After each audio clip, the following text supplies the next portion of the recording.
Hello friends, in this IoT video presentation, I am going to refer to a very simple basic program of NodeMCU. Through this program or through this video, you will be able to understand what are the basic configuration steps required to connect the NodeMCU and to save a relevant program within it. So just imagine that this is your laptop where you have written a small program using Arduino IDE, and here is your Node MCU. The Node MCU is connected with a micro USB connector. So after you've written this program, you wish to execute this program. Once you do that, once you execute the program, then what happens? The program gets compiled, and then eventually through the micro USB it comes and gets stored in your Node MCU, and here onward the program actually resides. Okay, now when the program is going to be fired from the Node MCU, it would be through this USB micro USB connector. The serial data communication would take place, and eventually you will be able to see the output in your laptop. Okay, that's how the thing is going to work. So for the communication between your Node MCU and a laptop, you need to have something called serial begin, and here you are going to state that what would be the bit transfer rate, what would be the number of bits per second you are going to transfer from your Node MCU to that of laptop and vice versa. Okay, so this is how actually the initial configuration, pictorial representation would be, that what I illustrated. Now what I will do is that I will show you that as per as the software configuration is concerned, what are the necessary steps required. So let me open my Arduino, and before I fire this program, I would be saying that certain steps you need to implement in your Arduino. The very first thing is that open your default browser, and in your Google you type down NodeMCU ESP8266 GitHub.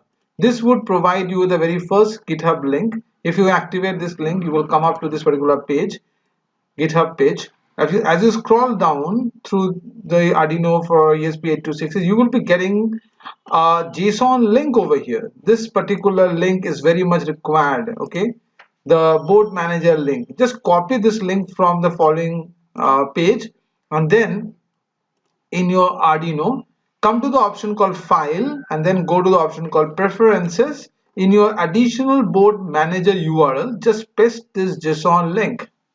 This particular link will be activating all the board managers drivers that we will be in need of.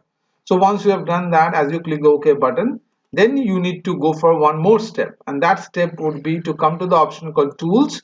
From Tools, you will be getting the option called Board. Right now you see a lot of different board of Arduino and NodeMCU, but if you are configuring it for the first time, these NodeMCU boards won't be there in your Arduino. So you will have to activate the driver for that. So you come to the board manager, and it should be connected with the internet. So initial few downloads will be taking place. After the download gets over, as a cursor blink over here, type down ESP8266, and here it will be provided with this very driver link, ESP8266 community, and you have to choose a particular version, and then you need to click the install button. Since it's already installed, in my case, that's the reason the button is deactivated, and then you will click the close button. It would take some time as the driver gets installed depending upon the internet speed, and once the installation is over, almost the steps are done. Couple of steps are left behind, and let's check out that. You come to the option called Tool, and over here then you come to the option called Board. You will find a lot of different board of NodeMCU is now available. NodeMCU will be coming up with two different versions. One is 0.9, the other one is 1.0. Obviously go for the second one, 1.0. This option should be selected, and I hope your Arduino your NodeMCU will be connected with your laptop through this micro USB. This micro USB is required, and in order to do that, what you need to do is you have to go for the port. Once you connect, see right now the port is disabled because my micro USB is not connected. Okay, let me open my camera, then you will be able to see. This is my breadboard, and here is my micro USB, and you see the other end is right over here, so it's not connected with my laptop. Now I'm connecting it. So before the connection, the port is actually disabled, deactive, because it's not connected. So once I connect the micro USB with my system, the previous code that is there in the NodeMCU started to work on, but that we will see later on. Now let's go and check the tool, and now you see it's showing that the port is enabled and it's going to be serial communication. That's the reason in the image I talked about the serial.begin, because when the data will be transferred from your laptop to NodeMCU and vice versa, it would be a serial communication on basis of number of bits per second. That's what you have stated over here.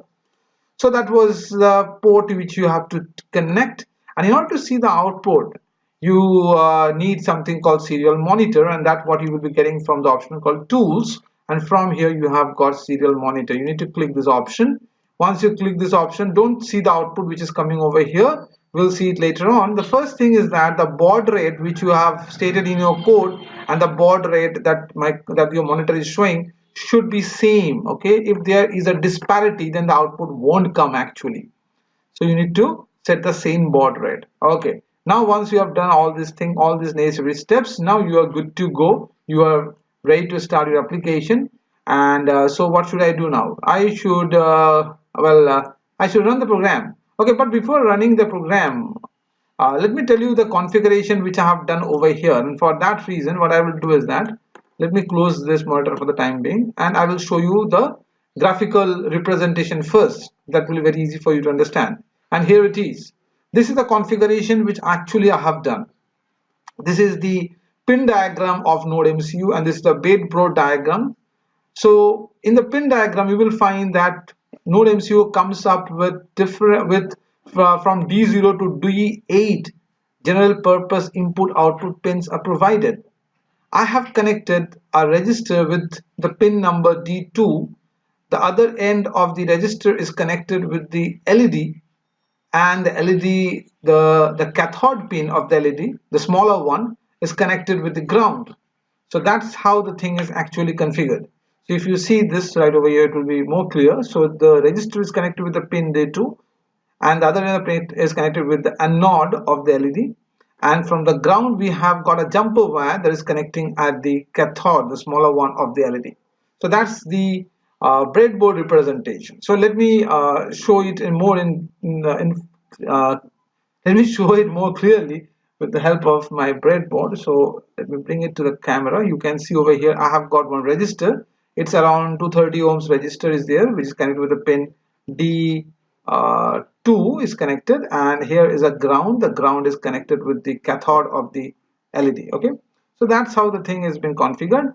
So now let's come to the basic code snippet of the NodeMCU. Okay, as I already said that we are working on NodeMCU, so the board manager should be 1.0 of NodeMCU. Okay, so let's see the code part.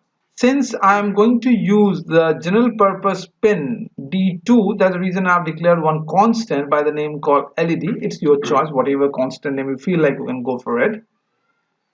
And as I want to pass data among the NodeMCU and my system, for that we are going for serial communication at the speed baud rate of 9600 bits per second. Okay. By default, all the pins of general purpose, they are in mode of input. But if you want to convert the input mode to output, we have to give a call to the function called pin mode. So the function pin mode takes two parameters. You have to mention that which particular pin would behave as output mode. That is the first parameter, and the mode is in the second parameter. So I want that the D2 should work as an output mode because that's where the LED is connected. The other end of the LED is connected with the ground. Okay, that's what the breadboard diagram symbolized, and even the block diagram also symbolized that.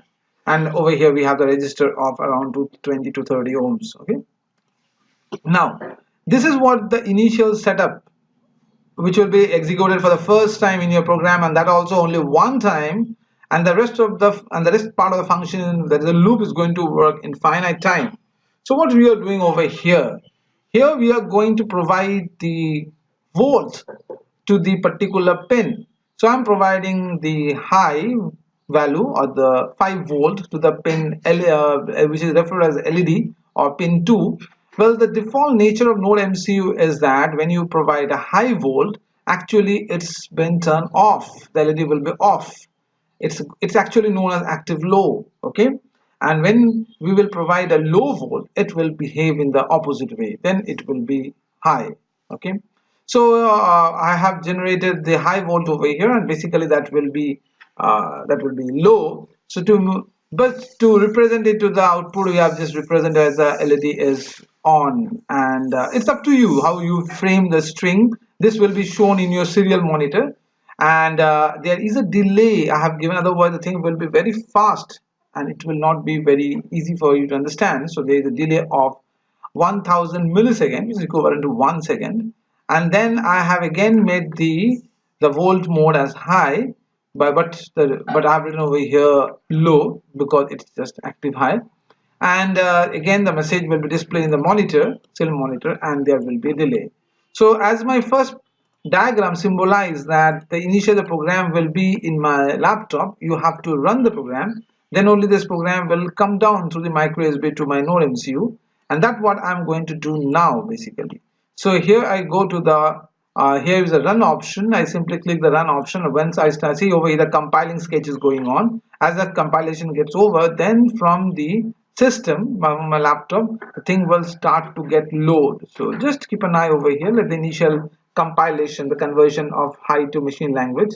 See over here, the initial configuration is done, and the value is now getting copied from the system to my Node MCU. The copy process is going on over here. The LED is blinking as the copy is going on. Once the copy is over, then the code from the Node MCU will start to trigger, and see the LED is now glowing at an interval of 1 second. So this program symbolizes that how and what are the necessary steps one need to do in order to configure your Node MCU. And in my next program, I have some bigger plans to go on. So I hope you liked this particular video, and the sole purpose was to make you understand that what are the necessary steps that you need to configure your Node MCU. Okay, that's all for this video presentation. So please do keep watching my video and just wait for my next one. Until then, have a nice time.